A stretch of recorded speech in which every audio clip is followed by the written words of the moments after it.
Você já parou para pensar se os remédios que damos hoje para os nossos filhos serão vistos como venenos mortais no futuro? Você realmente confia na indústria farmacêutica ou acredita que por trás de uma embalagem bonita pode existir algo sombrio que só descobriremos tarde demais? Imagine uma mãe no século XIX tentando acalmar a tosse de seu bebê. Ela vai à farmácia e compra um frasco confiável, sem saber que estava administrando uma das drogas mais viciantes do mundo. O que parece um filme de terror era a rotina de famílias que buscavam a cura na medicina da época. A polêmica ganha força quando percebemos que o lucro costuma caminhar com a negligência. Em 1898, a gigante Bayer lançou um produto que prometia ser a cura definitiva para a tosse infantil. O nome desse produto? Heroína. Sim, antes de ser o símbolo da destruição social, a heroína era uma marca comercial vendida livremente ao lado de aspirinas. Mas como foi possível que médicos e autoridades permitissem que uma substância tão potente fosse entregue à criança sem qualquer restrição?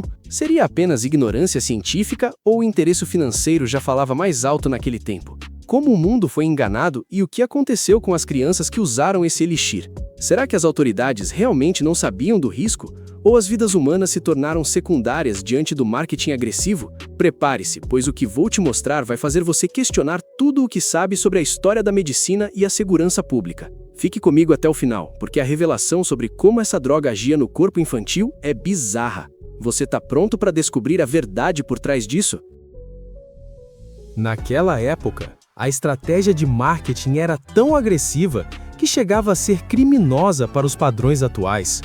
A Bayer não apenas vendia a heroína, ela a tratava como uma alternativa heróica e segura à morfina, que já estava causando dependência em massa na população.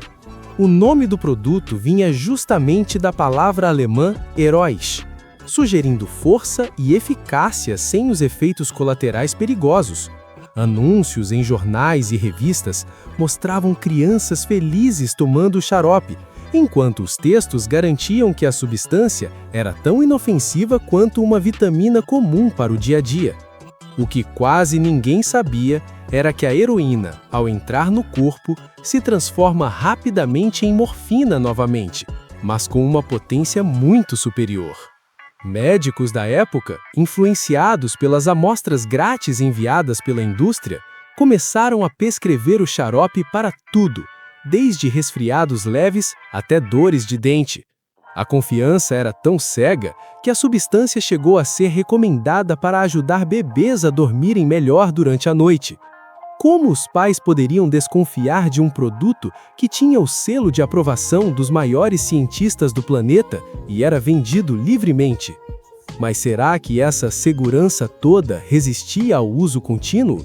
Enquanto a Bayer lucrava rios de dinheiro, os primeiros sinais de que algo estava muito errado começaram a surgir nos consultórios. A pergunta que ficava no ar e que muitos evitavam responder era: por que os pacientes, especialmente os pequenos, pareciam precisar de doses cada vez maiores para obter o mesmo efeito? Se o remédio era tão bom, por que ele estava criando uma legião de dependentes dentro de casa?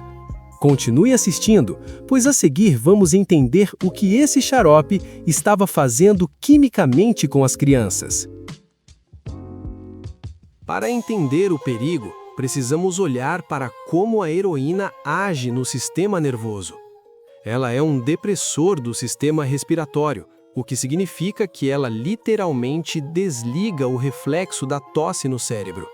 Para uma mãe daquela época, o efeito parecia milagroso. A criança parava de tossir instantaneamente e caía em um sono profundo.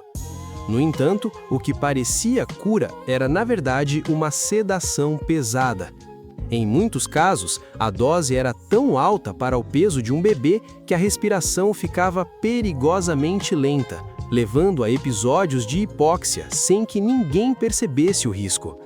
O grande problema é que o corpo humano desenvolve tolerância aos opioides de forma extremamente rápida.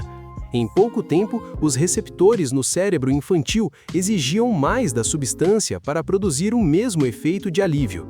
Isso criava um ciclo vicioso dentro dos lares. A criança ficava irritada e doente sem o xarope, e os pais, acreditando que a doença estava voltando com mais força, aumentavam a dosagem do remédio. Sem saber, famílias inteiras estavam alimentando um vício químico severo em bebês que mal tinham aprendido a andar ou a falar suas primeiras palavras. Mas aqui entra o questionamento que intriga historiadores até hoje. Os cientistas da Bayer realmente não notaram que estavam criando dependentes? É difícil acreditar que testes laboratoriais não tenham mostrado o potencial de vício, já que a estrutura química era quase idêntica à da morfina. Será que a busca pelo xarope perfeito cegou a ciência para os danos cerebrais que estavam sendo causados? O cenário estava montado para uma catástrofe social sem precedentes. Fique atento, pois na próxima parte vamos ver como o caos começou a explodir e como as autoridades reagiram. A virada de chave aconteceu quando os relatos de médicos começaram a inundar as revistas científicas com casos perturbadores. Eles notaram que pacientes que paravam de tomar o xarope da Bayer apresentavam sintomas terríveis, como tremores, vômitos e uma ansiedade inexplicável.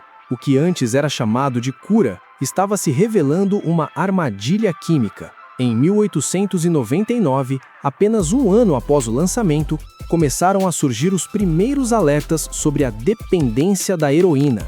O caos estava instalado. Bebês e crianças pequenas estavam sofrendo crises de abstinência dentro de seus próprios berços. A situação ficou ainda mais grave quando os casos de overdose começaram a ser registrados. Como a heroína era muito mais potente que a morfina, qualquer erro na medida da colher de xarope poderia ser fatal para uma criança pequena. A opinião pública, que antes idolatrava a Bayer, começou a questionar a segurança de todos os produtos da empresa. O governo de vários países entrou em alerta máximo, mas a retirada do produto não foi imediata. Foram anos de debates acalorados, enquanto a indústria tentava proteger seus lucros, alegando que os problemas eram causados apenas pelo uso indevido dos pais. Será que as empresas deveriam ser responsabilizadas por algo que elas mesmas afirmaram ser seguro sob juramento médico? A pressão popular cresceu tanto que, em 1910, o uso da heroína foi banido nos Estados Unidos para fins medicinais, e anos depois, a produção foi interrompida mundialmente.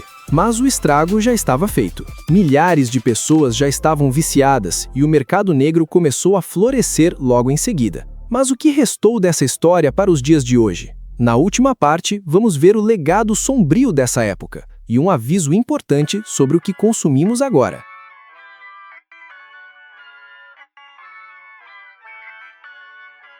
Hoje, olhar para um anúncio antigo de heroína para crianças nos causa um misto de horror e incredulidade.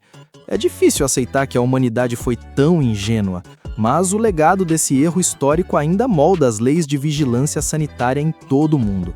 A queda da heroína farmacêutica foi o estopim para a criação de agências reguladoras muito mais rígidas.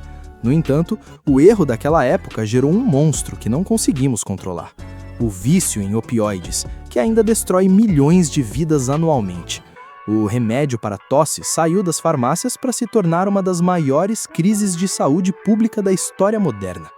A grande lição que o canal Fonte Duvidosa traz hoje é sobre o perigo da confiança cega. Muitas vezes aceitamos substâncias e tecnologias novas apenas porque grandes empresas dizem que são seguras. Mas será que hoje não estamos repetindo o mesmo erro com outros tipos de medicamentos ou até com a exposição excessiva a telas e redes sociais? A história nos mostra que o que é considerado ponta da ciência hoje pode ser visto como um crime amanhã. O caso da Bayer e sua heroína infantil serve como um lembrete eterno de que por trás de uma solução fácil pode existir um preço altíssimo a ser pago. E você, depois de saber que a heroína já foi vendida como xarope comum, ainda confia plenamente em tudo que vê nas prateleiras? Quais outros produtos atuais você acha que serão proibidos e considerados venenos daqui a 50 anos? A história é cíclica e o lucro muitas vezes ainda ignora a ética e a vida humana. Deixe sua opinião nos comentários e não se esqueça de se inscrever para mais fatos que parecem mentira, mas são bizarramente reais.